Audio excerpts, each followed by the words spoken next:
Welcome back, everyone. This is your host, Brittany, and I hope you enjoyed your Thanksgiving holiday. So, for today's episode, I want to continue with the theme of admissions requirements. So, on episode number 3, I gave tips on really honing in on career goals. In episode number 5, I gave information on things you should consider when choosing the best pharmacy school for you. So, in today's episode, I want to touch on the common prerequisites needed to apply. So, if you're interested, please stay tuned. But before we get started, I want to remind you about the January and February PCAT testing dates that are right around the corner. So, right now is a perfect time to go over to crackpcat.com for your study materials. They have a large arsenal of practice exams with generated comprehensive analysis reports, video explanations, and right now they're having a limited time sale. So click the link in the description or just visit crackpcat.com. That's crackpcat.com. Now let's get on with the show. So after making the decision that I wanted to apply to pharmacy school, well, let me clear that up just a little bit. I've always wanted to go to pharmacy school, and there was no doubt that I wanted to be a pharmacist. But I guess what I'm trying to say is at the decision that I took the steps to get into pharmacy school, this is when I did all of the research regarding the prerequisites.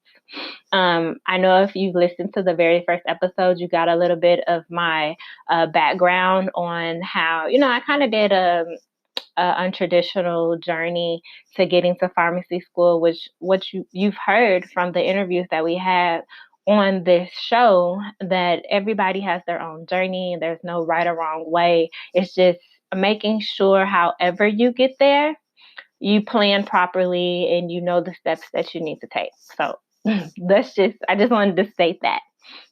So after deciding to go ahead and get the ball rolling on applying for pharmacy school, I researched the schools that I was interested in applying to see what classes I needed. Now, because I already have a bachelor's degree that included a lot of the sciences like biology, microbiology, and chemistry, I only had about 6 or 7 higher level science classes that I needed to complete. And of course, because, I have my degree, all of my general education classes like humanities, the general math classes, and English were complete. But because I know that our audience is a mixture of people who, maybe have just completed high school and want to attend a 2-year college or want to attend a 4-year college and trying to decide on if what major would be best for them to include these requirements, along with if they want to do another major. That is the best thing I think about pharmacy, is that you don't have to have a biology or a chemistry or a physics major. As long as you've completed these prerequisites that they're asking for, you could have majored in anything. So just keep that in mind. If you plan to go to a 4-year college, that you do not have to major in anything specific, but it may just, be a little bit easier for you regarding, maybe financial decisions or your schedule, just to go ahead and have a degree based on all of these classes. So I just want to name a few of the general required classes that I've researched. And I will start with the general education classes just because I want to make sure I cover, everything for all of our audience members. And that would be something like communications, humanities, social science, maybe a college math and calculus, English 1 and 2. So those are some of the general education requirements that they are asking, pharmacy schools are asking for, and they do ask for electives as well. So some of the higher science classes that they are asking for, or biology for science majors 1 and 2, chemistry 1 and 2, organic chemistry 1 and 2, anatomy, sometimes anatomy 1 and 2. But what I found going through this application process, that one of the schools that I applied to did not require anatomy because they integrated that into their first semester of pharmacy school. So just, you know, all schools are different, but they all have a common ground for some of these classes. Maybe some of the electives, they may advise you to take biochemistry or cell biology or molecular biology or things like that. So just pay attention to that, because that's going to help you organize your schedule. So I know personally, um, I had one school that was on my list that only required, not only required, but they were the only ones that required biochemistry. Since of all of the schools that I wanted to apply to, this one school is the only one that required biochemistry. I put that on the end of my list, because if I decided to attend other schools, and all of the schools usually, let's just say, require organic chemistry, all of them require that.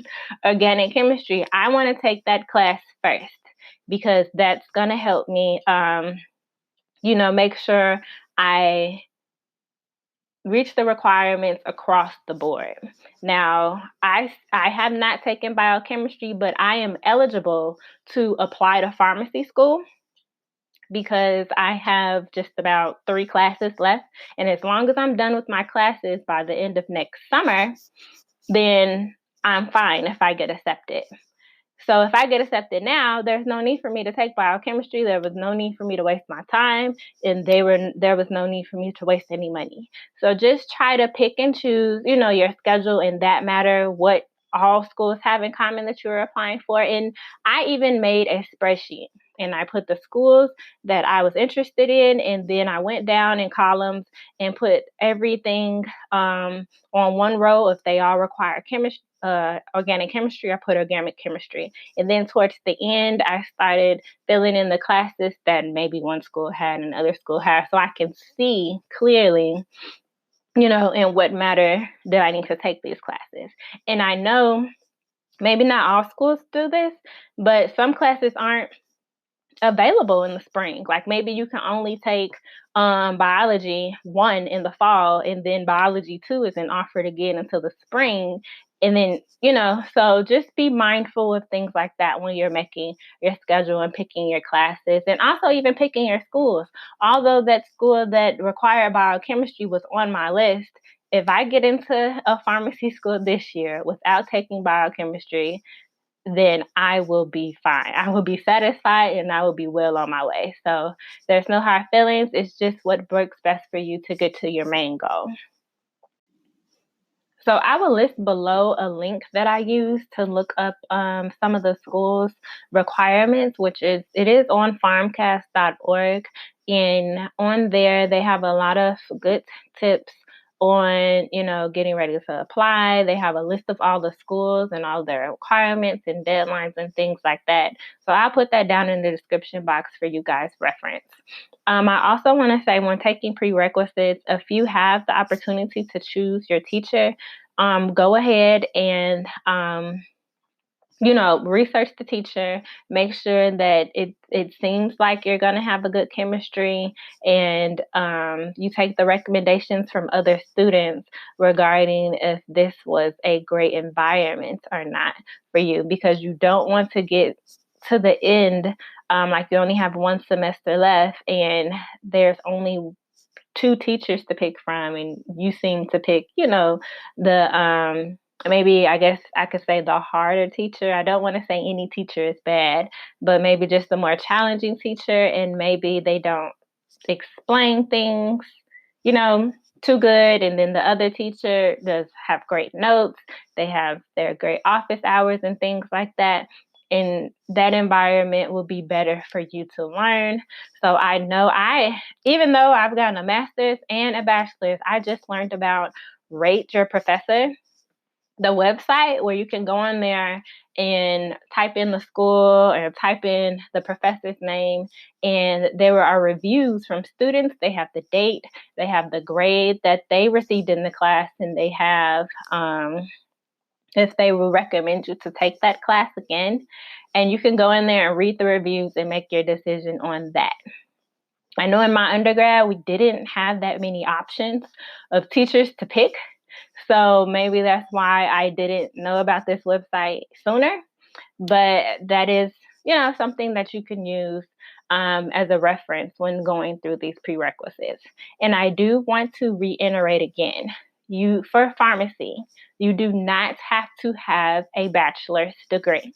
You do not have to have a master's degree. You don't have to have a degree at all. All you have to do is complete the required prerequisites, which usually take about 2 years, and submit your application with all the other requirements like the PCAT and letters of recommendation. So just please keep that in mind. And also, you do not have to have all of your prerequisites completed before you start applying. So for example, you apply for pharmacy school 1 year before you will be actually enrolled. So I applied for pharmacy school this fall. And if accepted, I won't start pharmacy school until next fall, which would be 2020. All of the schools are just asking that if I still have classes that I need to take, that they are completed with a grade of C or higher by the summer. So they just want to make sure that all of my classes are completed by the summer. So say if I have to have, and that's another thing where it comes into organizing your schedule. If I know if I have to take anatomy 1 and 2, I can't wait and fill up my schedule for the upcoming spring semester, and I don't have another semester, to take the second part. So I have to make sure that I take part 1 now so that I have time to take part 2 later. I know that they are always, summer terms, but I found that with a lot of these upper science classes, that material is condensed and it goes so fast into maybe 8 weeks. And some schools don't even want you to have any classes during the summer because they just want to make sure that you have completed everything in order for you to go on to your next step, which is pharmacy school starting in the fall. I know one of the schools that I was interested in, they did not want any of your upper level science classes to need to be completed in the summer. They only required maybe like a humanities class or English class. Those are the only things that you could take in the summer. So if you wanted to go to a school like that, you would definitely have to look at the requirements beforehand, because in my case, that was the classes that I took my freshman and sophomore year. I didn't even know I wanted to go to pharmacy school. And sometimes people don't even know. And those are a lot of classes that are pushed, those general education classes that are pushed in your first couple of years. So I wouldn't have known to keep those classes towards the end if that's how, my timeline works. So keep that in mind. Also, I know if you're looking for schools that are out of state, they may have different requirements. I know even though my home state is Illinois, I went to school in Arkansas, but I applied to a school in Texas. Sorry if that was a little confusing. In Arkansas, we were only required to take 1 U.S. history class. I don't even know if there was an option to take U.S. history part 2. So the school that I'm applying to in Texas, I don't know if this was a common thing in Texas where they have Texas colleges where they have a U.S. history 1 and 2, but they're required. One of their requirements was to take U.S. history 1 and 2. I know that's just a general education class. I'm sure I would have gotten an A, but because of my circumstances, I don't feel the need to, pay for and take the time to take a general education class when I have other options of other schools. And I also have other classes that are required by a lot more schools than just that school. So make sure, just take everything into consideration. I tried to lay out a lot of the things that I took into consideration when applying to schools. And I'm a planner, so maybe that's just, too much. going a little bit too far into detail, but that's just me. And sometimes when not saying you should put a deadline on yourself, but you should definitely have a goal time set. And if you have things like that, you should still have a plan no matter what. So I know I've helped a lot of people figure out what classes they've needed to take and kind of what timeline they should take them in. So if you need any assistance with that, feel free to contact me at podcast@crackpcat.org. Let me just make sure that it is .org. No, I'm sorry. It is podcast@crackpcat.com, and I will leave that below in the description box.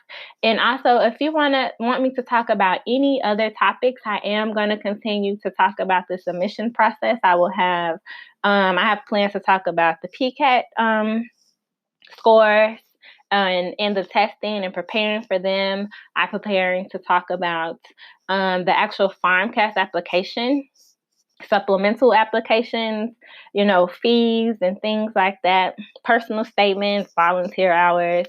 So be on the lookout for those episodes. But if you want me to talk about anything else, maybe how a technician helped, boost my application, or maybe not do I need to have technician experience, which is not a requirement. Just let me know. Email me. Please make sure to share our show. Make sure to subscribe and like, and even leave a comment. I'm looking at everything. I will reply, and I am just here to help. So make sure to check us out. We are now available on Apple Podcasts. So please make sure to check us out there. And I'll talk to you guys next time.